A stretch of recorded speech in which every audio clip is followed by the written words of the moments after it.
Cake খেতে পছন্দ করে না এমন মানুষ আছে নাকি বলেন তো? সবারই কিন্তু কেক ভীষণ পছন্দ।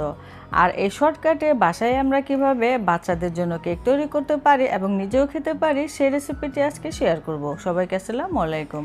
আজকে আমি রসমালাই কেকটা তৈরি করে দেখাবো। আশা করছি আপনাদের কাছে ভালো লাগবে এবং অনেক বেশি কাজে আসবে।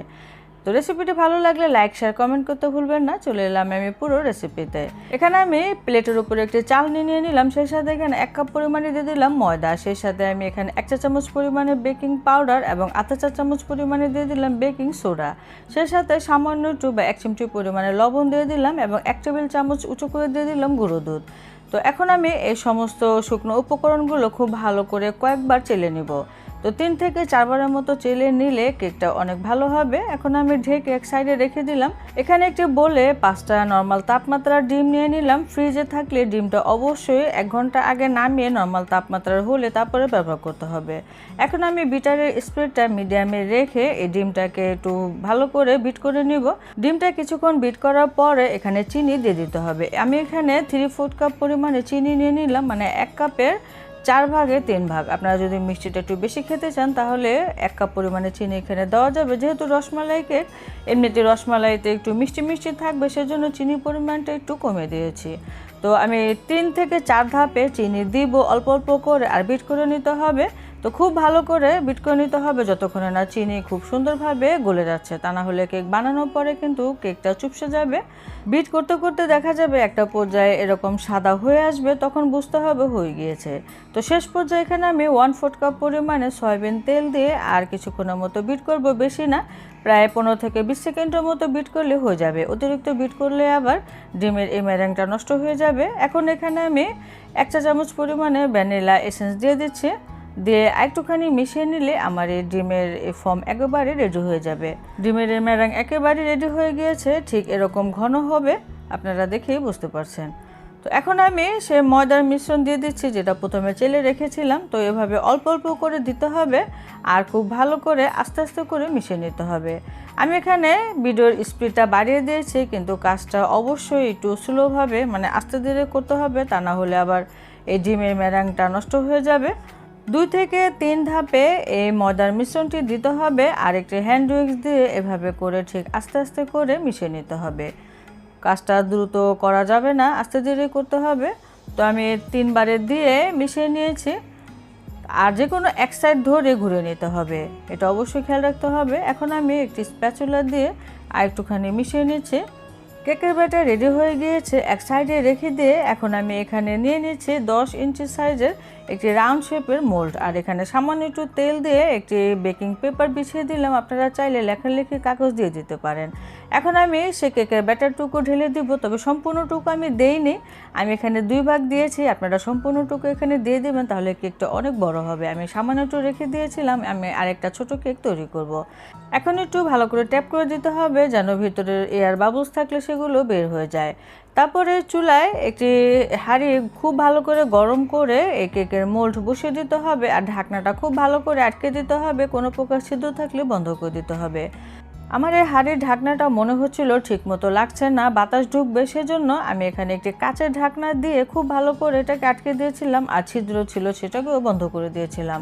তারপর এটাকে চুলার জালটা একেবারে লো থেকে সামান্য একটু বাড়িয়ে আমি 35 থেকে 40 মিনিটের মতো বেক করেছি। মাশাআল্লাহ, আমার কেকটা বেশ সুন্দর হয়েছে।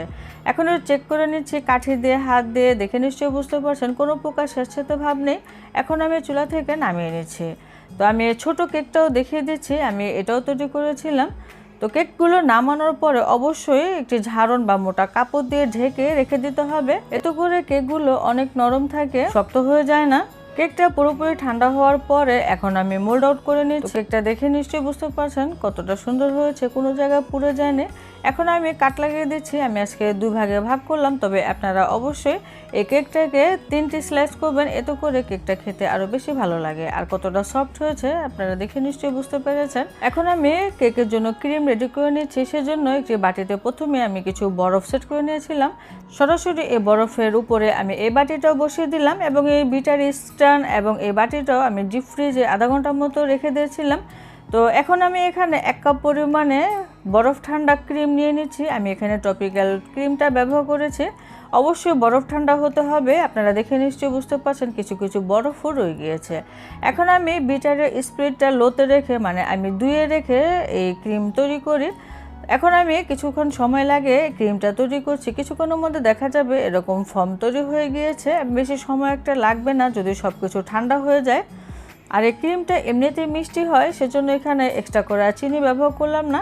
তো আজকে যেহেতু রসমালাই কেক তৈরি করব, সেজন্য ক্রিমের মধ্যে সামান্য একটু হলুদ কালার দিয়ে দিলাম। তো কিছুটা দিয়ে আমি বিট করে নিচ্ছি, মনে হচ্ছে কম হয়েছে, তো আমি আরেকটুখানি দিয়ে আর কিছুক্ষণের মতো বিট করে নিব। বিটারের স্প্রেডটা লোতে রেখে আমি এই ক্রিমটা তৈরি করে নিয়েছি। খুব সুন্দরভাবে সেট হয়ে গিয়েছে। একটি স্প্যাচুলা দিয়ে আমি একটু কাছিয়ে নিচ্ছি। তো আপনারা দেখে নিশ্চয়ই বুঝতে পারছেন। অবশ্যই আপনারা এভাবে তৈরি করে দেখবেন, আমি আশা করছি নিরাশ হবেন না।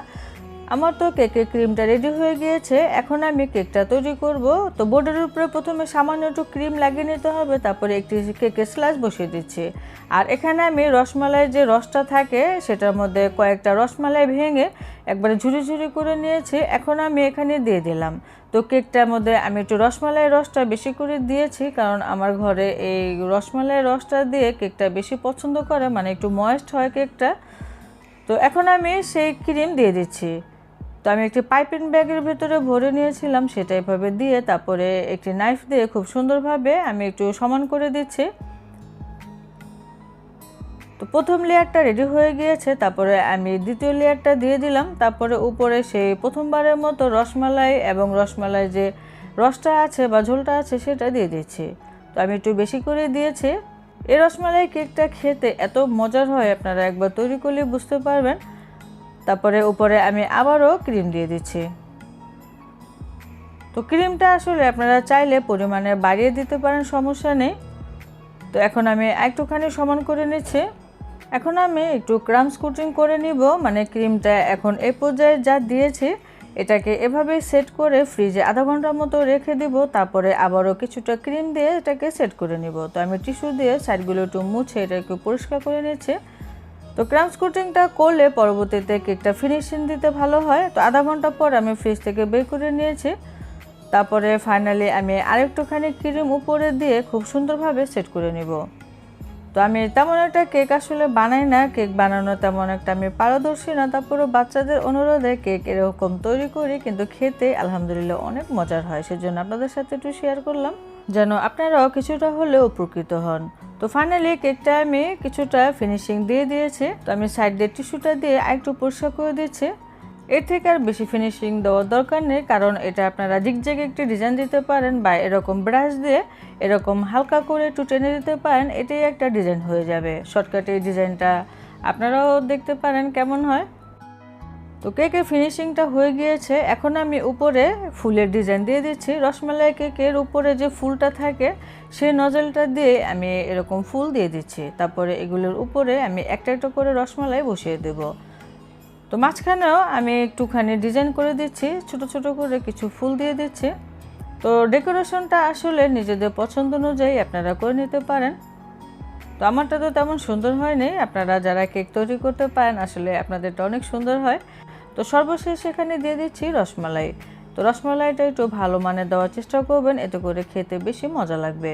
তো রসমালাইটা দেওয়ার পরে উপরে সামান্য একটু ফুড কালার দিয়ে দিচ্ছি, অরেঞ্জ কালার বা ইয়েলো কালার যেটাই থাকে দিয়ে দিতে পারেন, এটা দেখার সৌন্দর্যের জন্য।